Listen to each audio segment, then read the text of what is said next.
Hey there, and welcome to another solo installment of Kingdom Death Monster. And if you've been following along, we are joining the settlers of Magrathea as we rebound off of the Kingsman fight and a level 2 White Lion.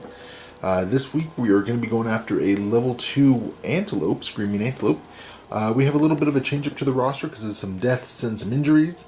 So right here we have I'm a Human, and she's going to be rocking Scrap Sword, Full Rawhide, Monster Grease. She has a Lucky Charm and the Cat Eye Circlet. We have Mars, who's now rocking his Regal Placard after the King's Curse. He also got an Age Milestone and pulled Otherworldly Luck for Fighting Art. And he's got a King Spear, Founding Stone, Dormant Twilight Cloak, Bone Darts, Monster Grease, Stone Noses, and Cloth. Over here, we're going to be using Vesta with a Catgut Bow, Antelope Mask, White Lion Cloak, Cloth, Monster Grease, and Lion Beast Guitar. And then we have Jupiter rocking some new armor in the Rawhide gear with the Sword of Silence, Stone Noses, and a Lucky Charm. So they are going to be going on the hunt against the level 2 White Lion. So let's get that set up. And by White Lion, I mean level 2 Screaming Antelope, because clearly everyone knew what I meant. But let's get going. To start us off, we'll have I'm a Human start us off with a Carpet of Ticks. The ground is covered with a carpet of huge writhing ticks. Each survivor must try to fend off the swarm, roll a d10 and add your hunt experience to the result. On a 6+, successfully smash the ticks away in a shower of gore. If below a 6, reduce the survival to 0, roll a d10. On an 8+, suffer -1 permanent strength. Okay, so I got some guys that don't have quite a lot of hunt experience here, so let's see what happens. Starting with Vesta, looking for a 6+. Okay, good. She had no hunt experience, so that's good. Moving on to I'm a Human, who has 4 hunt experience. Alright. Mars, who has 2. Okay, and Jupiter, who is also at 2. Okay, so Jupiter is going to lose 1 strength, which puts him back down to his base strength. But that could have been far worse, and all survivors move forward 1. We will have Mars activate the next event, and we're going to get just a random event. So as usual, the whites are the 10s, the golds are the 1s. Let's get rid of that, and we're going to get 49. 49 is the pus fields. The landscape is dotted with large swelling mounds oozing pus. The smallest jostle threatens to explode them. The survivors may carefully tread through the mounds or rush through. So if I carefully tread, let's see, you make it through without an incident, but your progress is slowed. Roll again on the hunt table. Alright. Rush through. Each survivor rolls 1d10 and adds their evasion to the result. On a 7 or less, they detonate one of the pus mounds. They suffer 2 event damage to... Yeah, we're not going to rush through. That seems a little bit too rough. So we are going to roll again on the hunt table. And we're going to get 70. Tomb of Excellence. The survivors find a serene, luxurious tomb, immaculate in the construction and condition. Elegant murals decorate the walls, depicting glorious victories over the various monsters the survivors are hunting. The survivors are baffled by its presence. The event revealer investigates and rolls 1d10. So Mars is going to roll a d10. His Otherworldly Luck will allow him to add +1 to this, which is actually kind of cool. Which means I'm never going to get the 1 result, which is awesome. Instead, we will get a 5, which is... it's nice to see something pretty for once, eh? And we move on. On to the next hunt event, and we will have Vesta do the next one. And we will get the Grazing Fields. Acanthus leaves sprout from the crevices in the stone grounds. The survivors spend time gathering and eating the small leaves. Each survivor may heal 1 location of their choice. No need there. And no bone sickle, so unfortunately no herbs. And then we roll a random hunt event. Okay. And we'll get 35, which is going to be a Broken Lantern Oven. The survivors come across the shattered ruins of a small settlement. Ashen corpses dot the ruins, disintegrating at the slightest touch. An extinguished oven stands intact in the center of the settlement.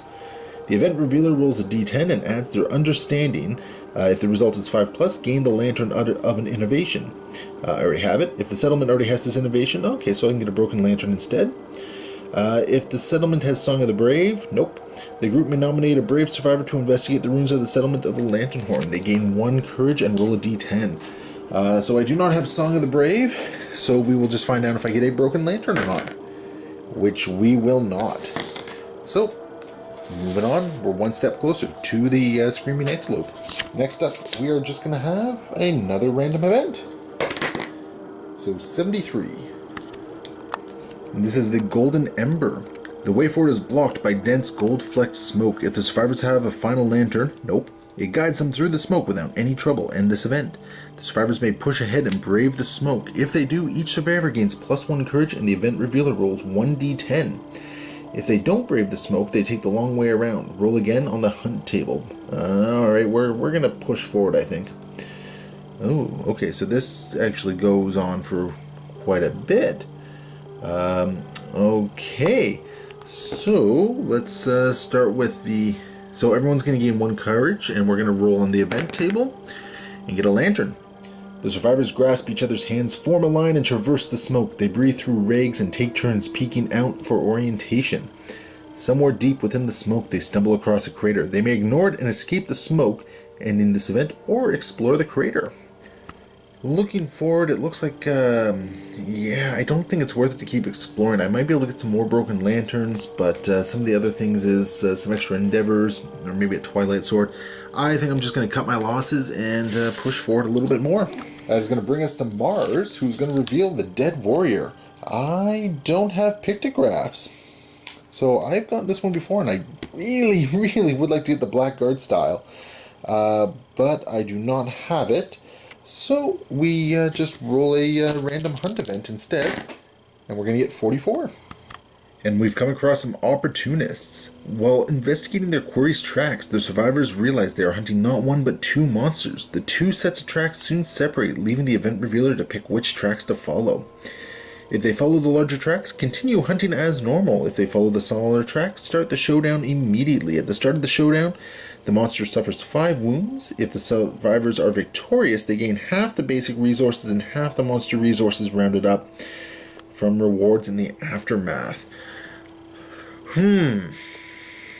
Okay, so that'll make it a lot easier to kill the monster, but I'm going to get far fewer resources. I am kind of after resources on this one, so I don't know what I want to do. You know, they are going to follow the larger tracks, so we're going to keep hunting. Mostly because if I follow the smaller tracks, I'm basically getting the results of a level 1 white lion or screaming antelope, and the whole reason I'm doing the level 2 is because I want the resources. So we will push forward, and that's going to push us into Overwhelming Darkness. For Overwhelming Darkness, so we have to determine the path here. I have no insane survivors. Vesta doesn't have the courage or insanity, so she is Path of the Doomed. She'll get a lantern, and she's going to gain 1 insanity and 1 courage. Excellent. Okay, so Jupiter, who's going on the Path of the Brave, will do punch herself in the face to chase away doubt. -1 accuracy token. Great. I'm a Human is going to roll a 7. With your lantern held high, you cut a path through the teeming darkness. Suffer 1 event damage to your arms. That could have been much worse. And lastly, Mars will get an 8. So same deal. So 1 event damage to the arms. But we get through Overwhelming Darkness. Coming out of the Overwhelming Darkness, we'll have I'm a Human reveal the next one. And we're going to get Vomit Pile. So the survivors find the half-digested remains of the quarry's last meal. Lovely. Each survivor may scavenge, gain 1 courage, and roll on the table. Okay, so starting with I'm a Human, I guess. So she's going to lose her consumable gear, so monster grease. That's not good. Mars also going to lose his monster grease. Jupiter is something undigested, gain 1 survival. He's already capped, so nothing good there.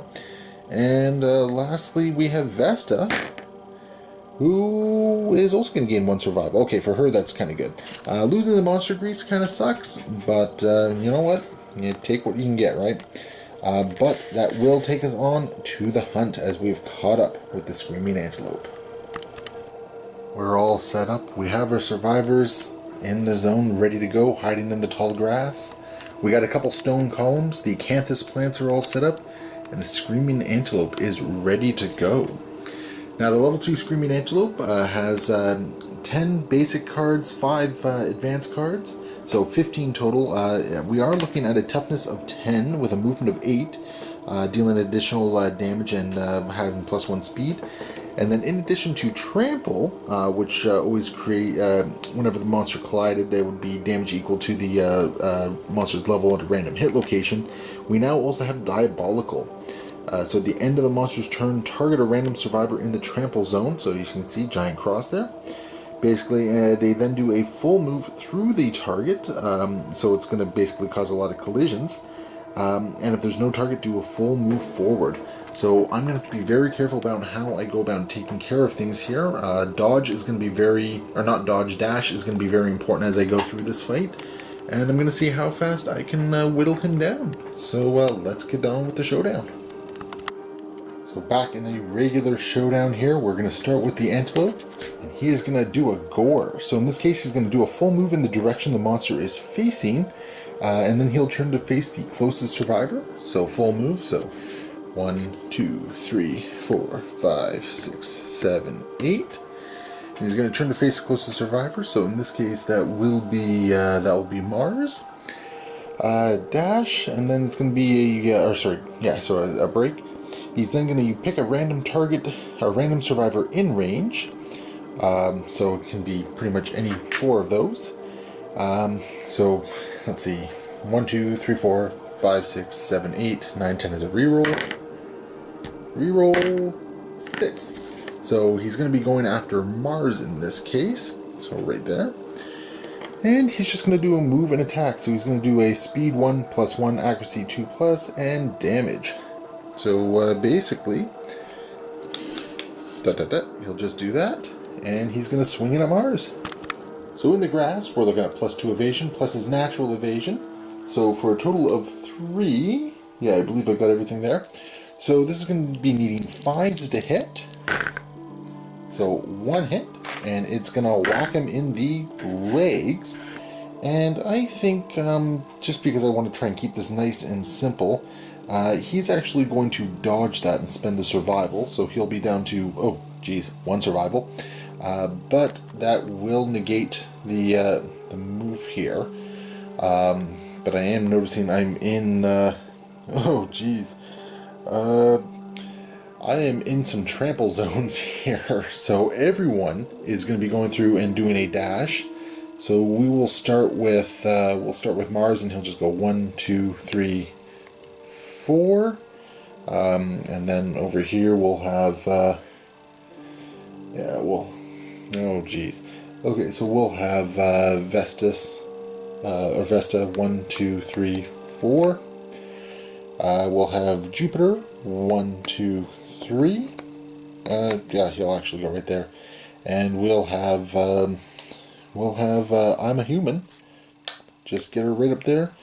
Oh, actually, we'll have them move like this, because I want to keep them out of the trample zone. So, no diabolical trait kicking off on this one, and we'll go into the survivor's turn. But first, got some rawhide that I need to figure out if I regain some survival. So starting with Jupiter, he will, and then I'm a Human, will as well.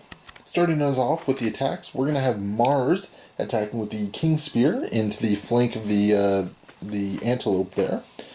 And he's going to be needing 6 pluses to hit. So here's hoping. So that's going to be 1 hit. And it's going to be on the Restless Rump. So there is going to be a reflex, but on a critical wound, we're going to get some resources. 5+ to wound. Not a critical, but it is a wound. There is a reflex though. Turn the monster to face away from the attacker and full move forward in a straight line. So he's just going to go like that, and then 1, 2, 3, 4, 5, 6, 7, 8. Oh, this might get frustrating after a little bit. So I've got to get the survivors into a better position now. So we'll have I'm a Human go up here. Gonna harvest the acanthus plant. On a 5, we are gonna get find something tasty and consume it. If you do gain +1 survival, archive this terrain. So I'm not entirely sure how that works. So I guess she found something tasty and gets survival. Okay. Next up, we will have Jupiter, and he's just going to move forward as well. So 1, 2, 3, 4, 5. And then we will have Vesta move up. 1, 2, 3, 4, 5 right to there, I guess. And, okay, so we're going to have to see what happens here with the antelope. So yeah, we'll move on to the Screaming Antelope's turn. So we will draw a bite. So it's going to be closest survivor in field of view. So basically any of these 3 right here. And they're just, so he's going to choose a target. And I guess, let's choose I'm a Human right there. And I think what she's going to do is she's actually going to dash. So first off, she'll keep her survival, and she's just going to go 1, 2, 3, like that. I think, yeah, because then the antelope will move forward, so he'll do a full move. So 1, 2, 3, 4, 5. And the reason I'm doing this, it keeps everyone out of the diabolical zone there. And it is going to result in a speed 2, accuracy 2. So in this case, she has no monster grease, but she does have full rawhide for +1 evasion, I believe. Yeah, +1 evasion. So hitting on 3s, 2 hits, to both to the legs, and she'll just dodge one of those, and she'll keep the survival. So she'll take 2 damage to the legs.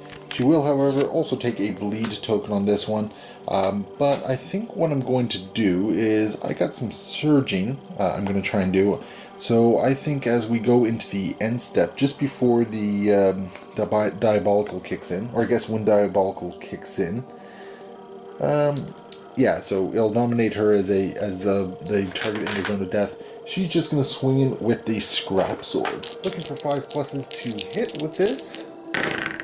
And we're going to see 2 hits. Excellent. So we're going to peg the Giant Mouth and the Furious Spasm. So we're going to start with the Giant Mouth here, just because I want to try and get a critical wound.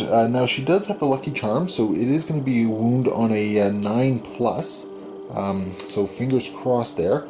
And I'm going to be wounding on, let's see, 3 + 2. I'm going to be wounding on a 5.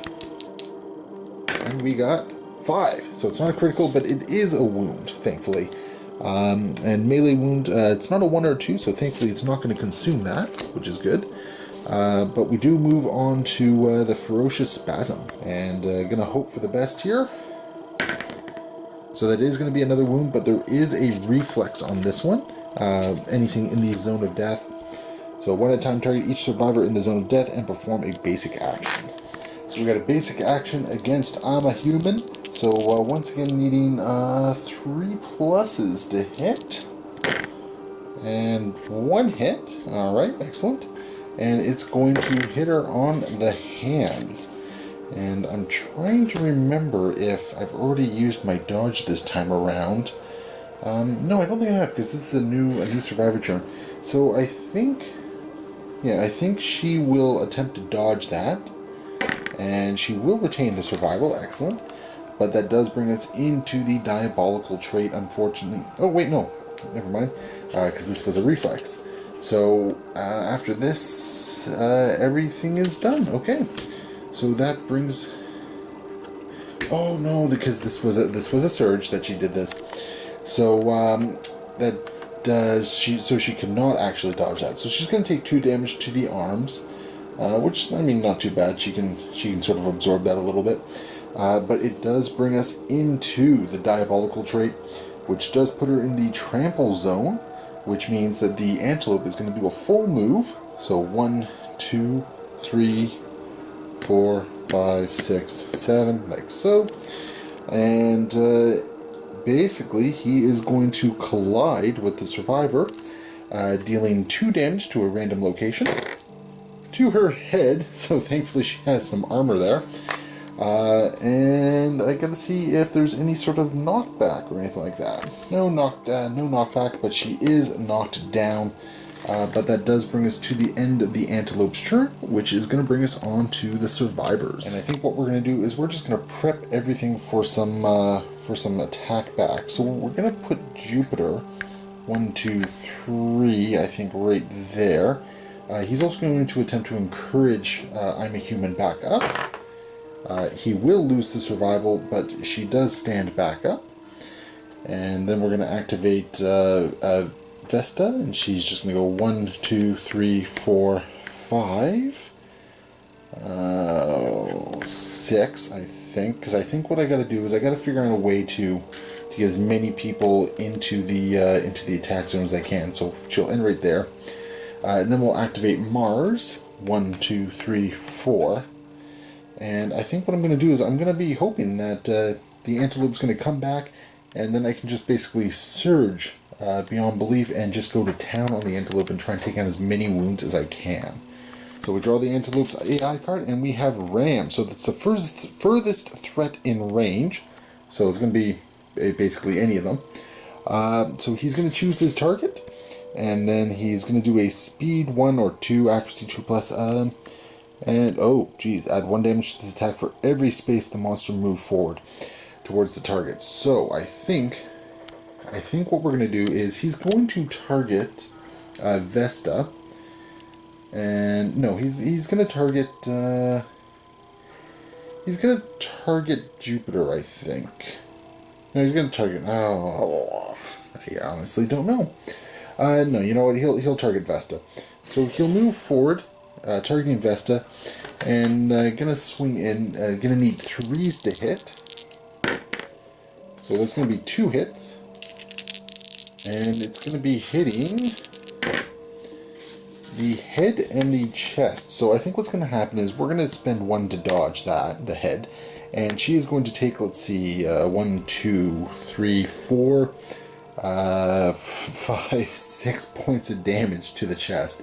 So that is going to eat through her lion cloak, and it's going to knock her down, and it is going to cause a severe injury. So for a severe body injury, we're going to be looking at a 7. So in this case, it's a ruptured spleen. So it's going to skip the next hunt phase. Yeah, that's okay. And 2 bleeding tokens.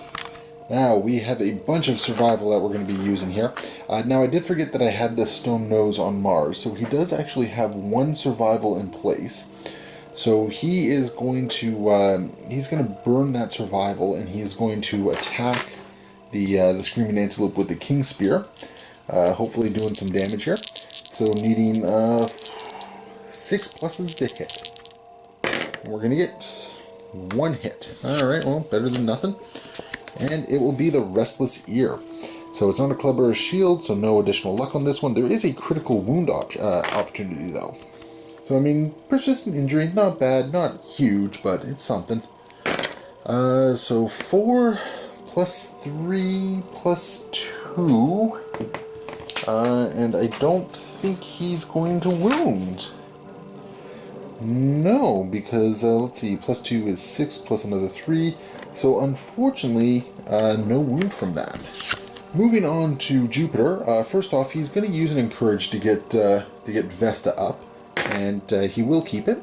And then he is going to Surge to attack in using the Sword of Silence. So these are going to be 2 swings needing 5 plus.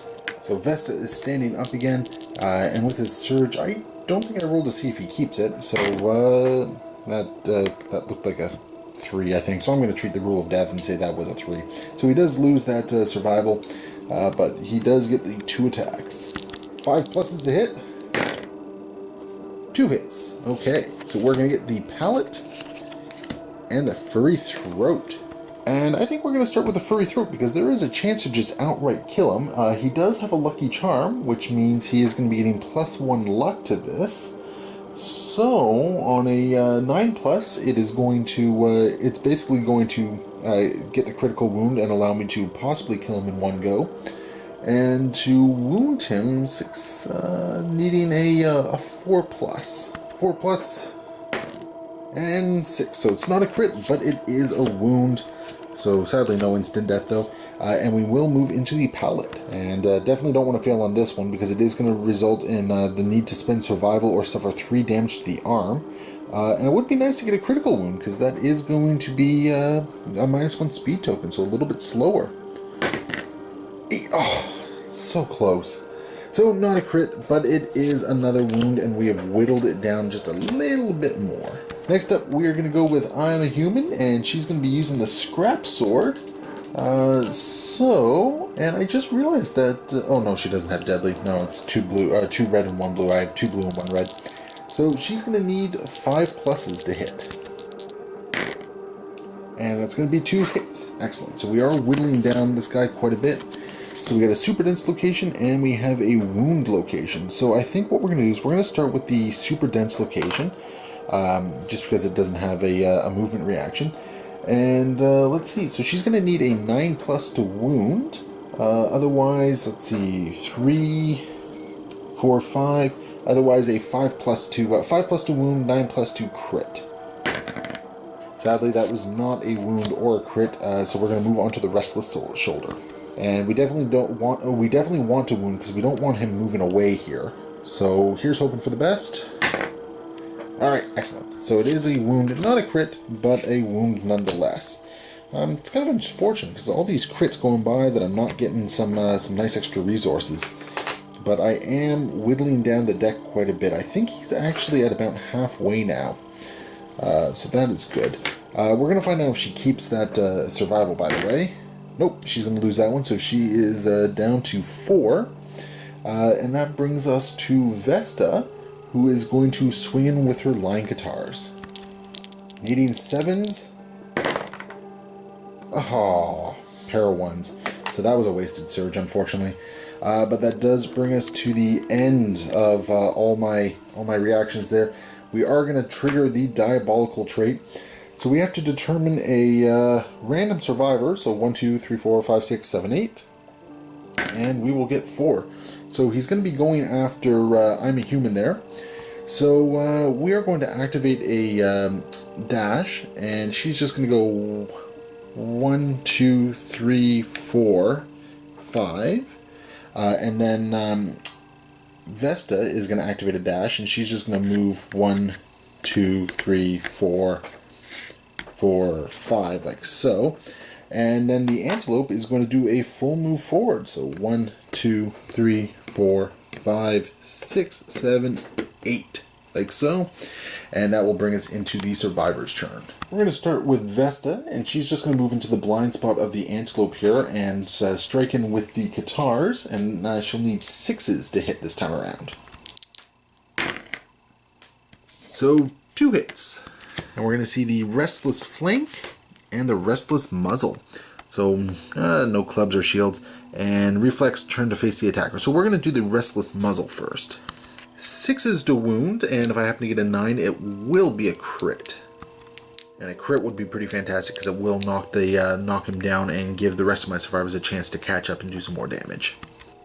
So looking for that 4+, although a crit would actually be fantastic, although I don't have the survival to really take advantage of it. So that is, Sword of Silence. So yeah, that's actually going to wound. Not a crit, unfortunately, though. But as far as the AI deck goes, we're down to 5 more wounds, and that will be that. So that will bring us back to Mars, who's just going to progress forward. So 1, 2, 3, 4, 5. And he's just going to toss some bone darts, needing a 3+ to hit. Which will. And we're going to get the Restless Chest. So once again, critical wound would be amazing here, but I don't really expect anything. So let's see, 3, 4, so needing 6s to wound. 3, nothing. So that is unfortunate, but such is life. But that will end the Survivor's turn, because I have nothing else to surge with. So that will bring us to the Screaming Antelope. Drawing the last unknown AI card, and we are going to get the Great Kick. So it's going to be a random survivor in the blind spot. No one's in the blind spot. Furthest threat in field of view and in range. So in this case, he's going to go after Mars, which is not good because we're going to get some collisions over here. So he's chosen his target. And let's see here. Jupiter is going to dash out of the way. So he will keep the survival. So he'll just go 1, 2, 3, 4, 5, like so. And let's see here. Actually, no, he's going to be over here, I guess.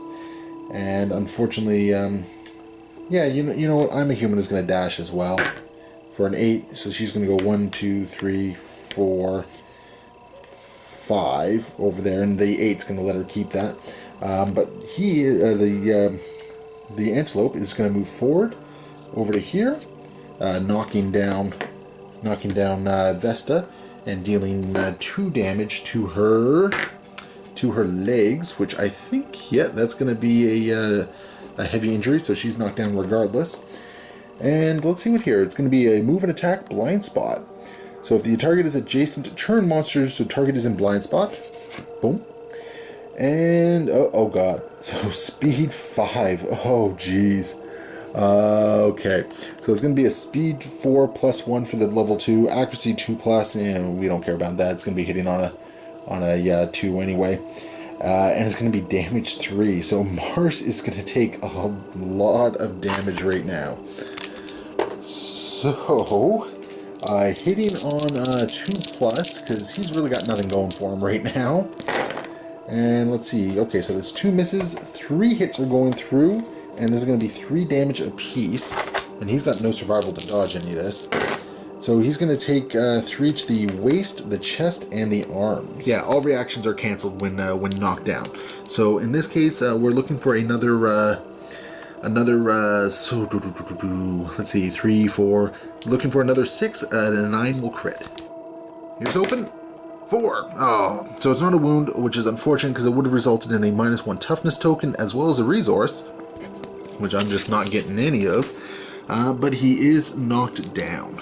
That's going to bring us to I'm a Human, and she's just going to move up there, and she's going to swing in with the steel sword, or the scrap sword here. So she's going to be needing 3 pluses to hit. So 1 hit only, unfortunately. But, you know, 1 hit is a hit. And we are going to get the Gnarled Horns. Once again, needing a 5, and a 9 will crit. So not a crit. Jeez, I really want some of these resources. But that is a wound, thankfully. And just going to keep whittling down. And that's going to bring us to one of the other survivors. Let's say Jupiter. And Vesta, or I'm a Human, is actually going to surge. She's going to keep it. And she's going to swing in again with the scrap sword. Once again, needing 3s. So only 1 hit again. But once again, a hit is a hit. And we are going to get the Restless back. So, looking for that 5 to wound and 9 to crit. 9! Okay, so it is a crit, so we're going to get a persistent injury here. The strike lands squarely on the monster's squirming spine, accompanied by a sickening crunch, and this is going to affect some AI cards. So I don't know how many AI cards are left that it'll really affect, but we keep whittling it down more and more. So that'll bring us into Jupiter, who has the... he has the Sword of Silence. So he'll just go 1, 2, 3, 4, 5. And I guess that is kind of that for him. Which will bring us over to Mars. But before we do that, we're going to dash with Jupiter. He'll keep the survival. So dash 1, 2, 3. And then he is going to surge to swing in with the Sword of Silence. Gonna need 3s with Jupiter to hit. And 2 hits. And we're going to be looking at the Restless Eye as well as the Restless Shank. And in this case, the Restless Eye does have the first strike ability, so we got to take a look at that one first. So in this case, the Screaming Antelope's massive eyes glisten with human-like fear. If the attacker is insane, he's not. Cancel all hits and end their attack. Otherwise, the attacker suffers 1 brain damage. So there's going to be some brain damage, so that's light brain damage. So if he takes any more, oh, that could be bad. But we are going to be able to swing in here. 4 plus to wound and 9 plus to crit. So thankfully the Regal Placard protected the chest. Let's see here. The waist is a heavy, and the arms, because he's already taken a little bit of damage there, is going to go through. So we're going to have to roll on the severe damage chart. Severe damage on the arms, and he is going to do a 7. So broken arm, ear-shattering crunch, suffer -1 permanent accuracy and -1 permanent strength. The injury is permanent, of course, and can be recorded twice, and 1 bleeding token. So, could have been much worse, but he's going to be hitting a little less hard and a little bit less often. 4 plus to wound, 9 plus to crit. So no crit, but that is a wound. And we are getting very close to the end of the AI deck here, which is excellent. And we're going to move on to the Restless Shank. And that'll bring us to the end of the monster's turn, which does mean we are looking at the diabolical trait at this point. So he's going to randomly target one of these three. So let's do 1, 2, 3, 4, 5, 6, 7, 8, 9, 10 as a reroll. So 5. So he's going to be targeting Jupiter, which actually that kind of works out for me. So Jupiter is going to do two things. First off, he's going to surge in while he still has the blind spot with the Sword of Silence. So let's see if he keeps the survival. Nope, so he's going to lose that one. And but he is going to swing in. He's going to need 5s to hit, I believe. Actually, it's 4s in the blind spot, so that's a little bit better here. So we are going to get, let's see here, 2 hits, one of which is a perfect hit. And sadly, the perfect hit does nothing for me. So let's see here, we're going to get the Delicate Inverted Knee and the Restless Hoof, and that deck is getting very thin. I'm going to be seeing that trap soon. I'm going to have to start using the Cat Eye Circlet, I think. So I think we'll start with the Inverted Knee because there's no failure or wound or anything like that. So he is lucky, so a 9+ will crit. Otherwise, we are looking at a 3/4 to wound. And we're going to get a crit. Okay, so persistent injury, crushed knee. The Screaming Antelope's balance is ruined. Awesome. And when the monster starts its movement, roll 1d10. On a result of 1, it is knocked down. So I finally get a crit, and it doesn't happen to be one that gives me extra resources, which sucks. But such is life. Let's see if we can do that again with the Restless Hoof. So really hoping I don't actually fail on this one. So here we go. 4. So that's not a crit, but it's not a failure either. So thankfully, that is another AI card out of the way.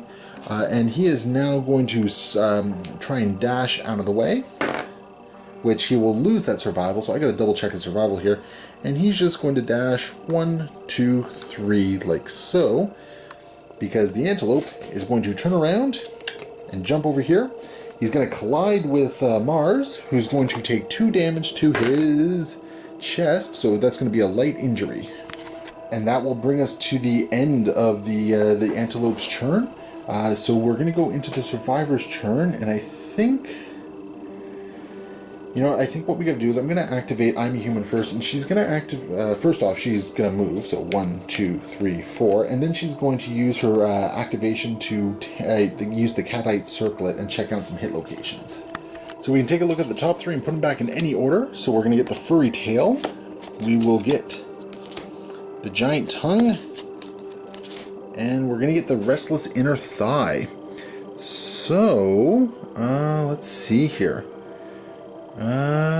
I think we're going to put the Giant Tongue on the bottom, and then the Furry Tail and the Restless Inner Thigh. So that means of these cards, 2 are going to be, one of those 2 can be a possible trap card, which is not good for me, but such is life. So that's going to end her turn, and at the end of it, I'm going to surge with Jupiter, who has 2 survival left. Still has that 2 survival, and he's going to swing in with the Sword of Silence. Once again, needing 5s to hit. So 1 hit, of which we got the Lantern there, and we know that's going to be the Furry Tail. Alright, I'd really like to see a crit here, because I'd love to get some resources. That off the table. Not a crit, but it is a wound. So that is another AI card gone, and that leaves us just with 2 more wounds, and that is going to be the end of the antelope. So I think what we're going to do here, we are going to go into Mars's turn, and he's going to encourage. Jupiter. He's going to encourage Mars to stand up. And then I'm a Human is actually going to interrupt with the Scrap Sword and swing in and hope for the best to take out those last 2 wounds. So I'm a Human surging in there, and she is going to lose that survival, but needing 4 pluses to hit. And okay, 2 hits. Sadly, no perfect hits, and we know we're not getting the trap here. So we're getting the inner thigh, and we are getting, what was it, the Restless Tongue or something like that, the Giant Tongue. So. We're gonna start with the Giant Tongue because it's -2 toughness to wound this location. 3 to wound, 9 to crit. So no crit, but it is a wound. And on the reaction, blood and spittle erupt from the screaming antelope's wounded undermaw. If the wound roll result is even, suffer 1 brain damage. Okay, so she'll do that. She has some insanity to protect her here. If it's odd, 1 insanity. Okay, so that doesn't matter. So that is gone. That is the last AI card, and that brings us down to the Restless Inner Thigh. So we are just looking for a 5 to wound and a 9 to crit. Oh, so fails to wound. So that's going to go in here, and one of these cards is going to be the trap. So I'm gonna have to get really lucky here, I think. So I think what we're gonna do is we're gonna activate Mars. He's just gonna go off to the side here, and part of me really wants to use the Founding Stone and hope that it's not a trap, but I think that's silly of me. So I'm gonna use the he's gonna use the King Spear, and needing 6+ to hit. Here's hoping. Oh no, actually it's going to be 7+ because of the -1 accuracy. So we got 1 hit there, and we get the. Oh, it hit the ground, but excuse my reach. It was the trap. So the screaming antelope panics. Its undermouth unleashing an inhuman wail. It bucks wildly and leaps into the air. The attacker is doomed. All survivors adjacent to the monster suffer 2 brain damage per monster level. So 4 brain damage. Knockback 5. So 1, 2, 3, 4, 5. And they're knocked down. So and 1, 2, 3, 4, 5. Knocked down. And let's see, what else do we got here? The monster lands on its belly and begins to slide on its teeth. Churn the monster directly away from the attacker and full move forward in a straight line. Okay, well, it's already against the wall, so not moving anywhere there. So no collision, because it's not going to hit anything. No random disorders. Okay.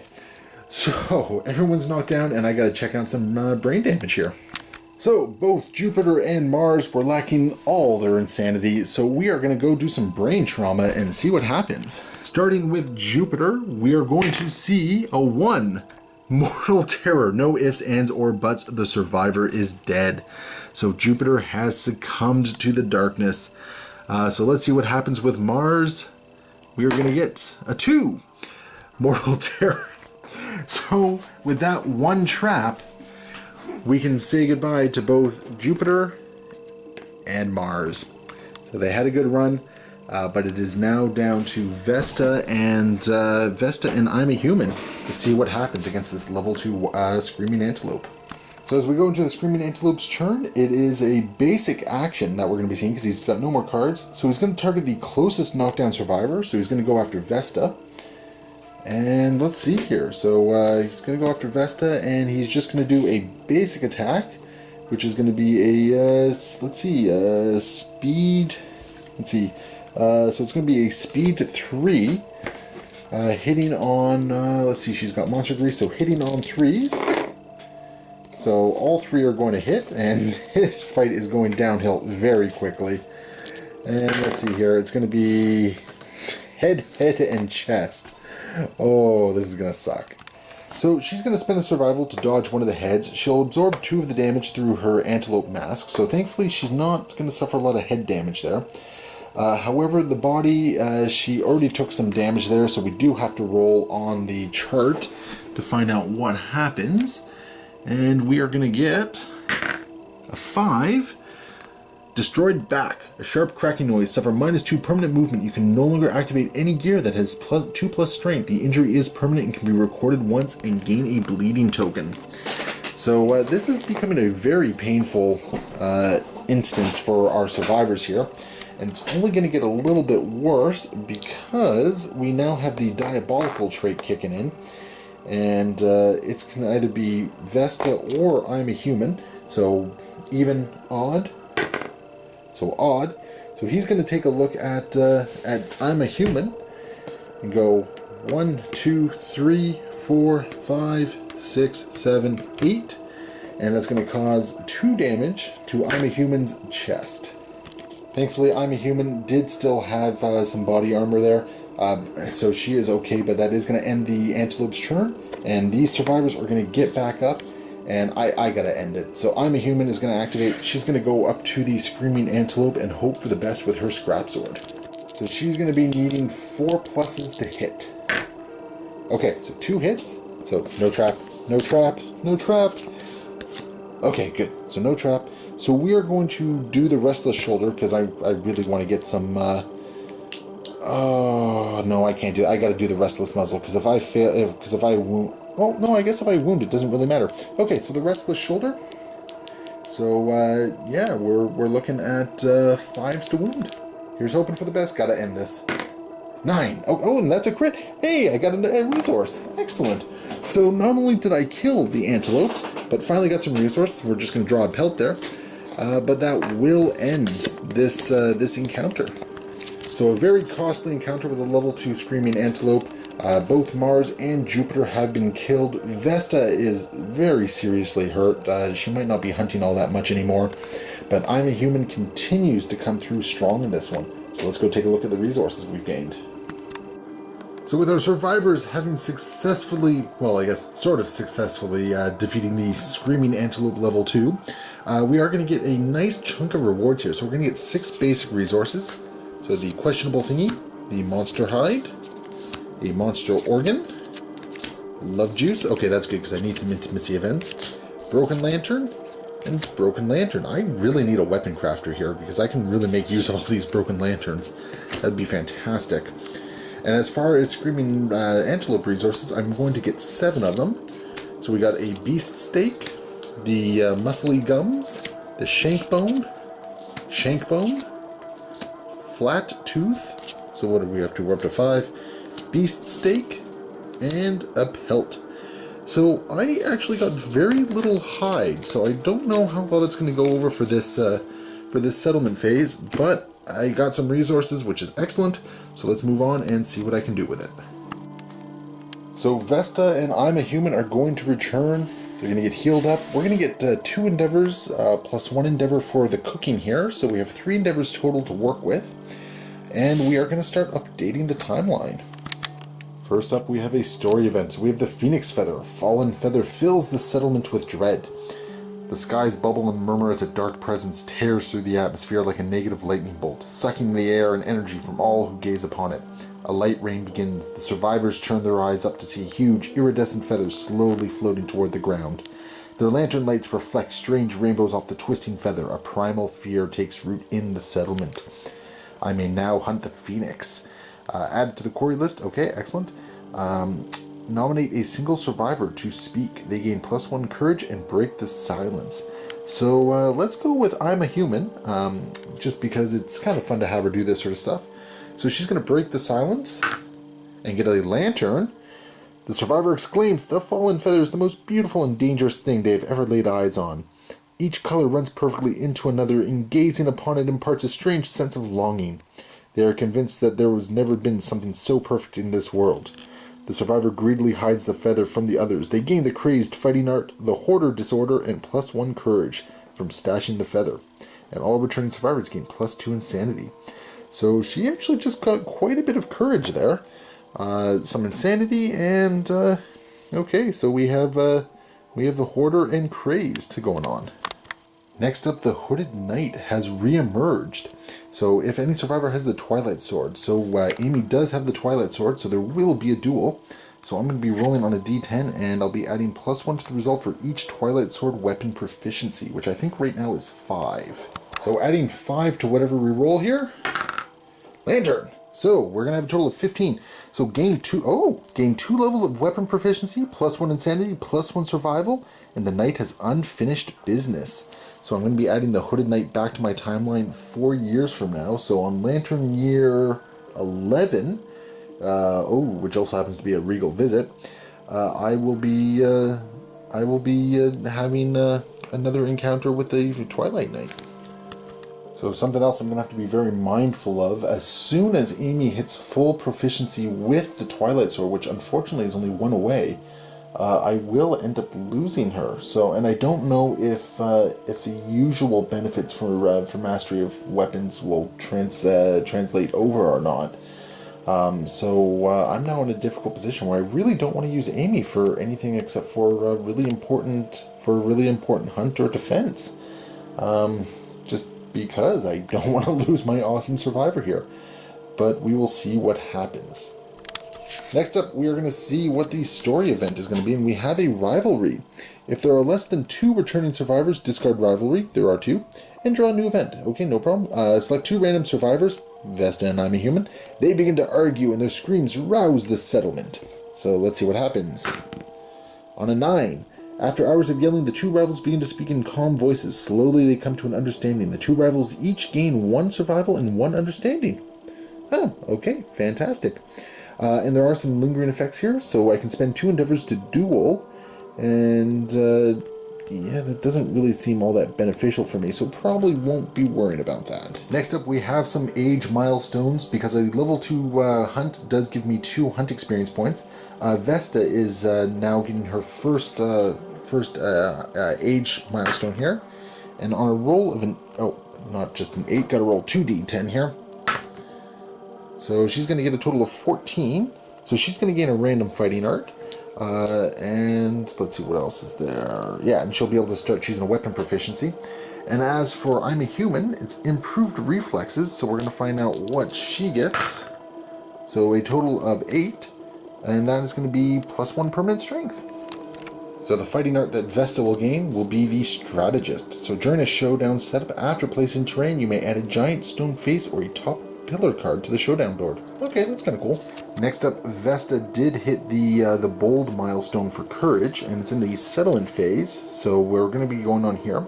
So in the fleeting existence, every moment shared creates meaning. The bonds forged between... Oh, good, I got another matchmaker. Okay, excellency. That's great.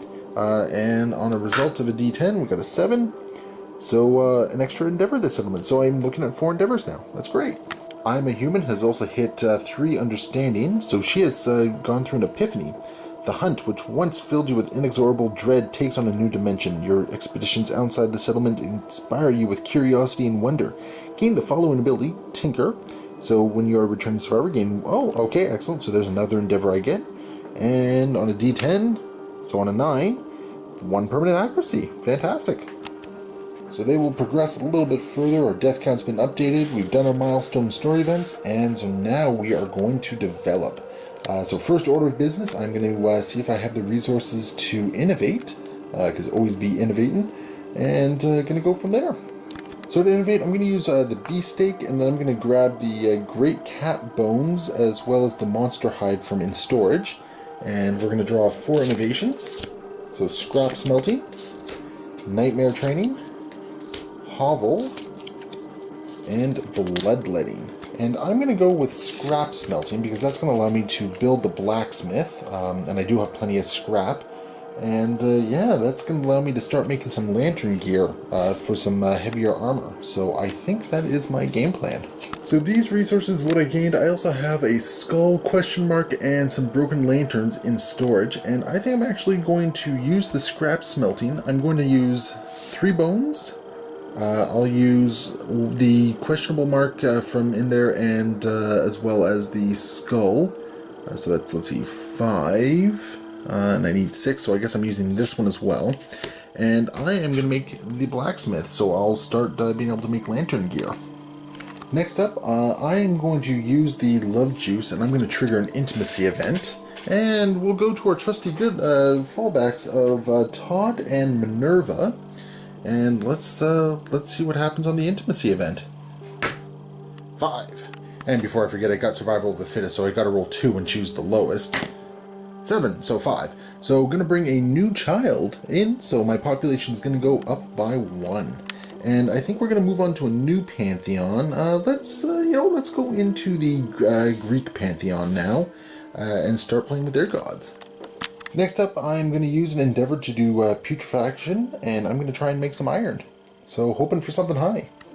I'm going to spend my last endeavor to make a leather maker, or leather worker, because I need both iron and leather for a lot of these things.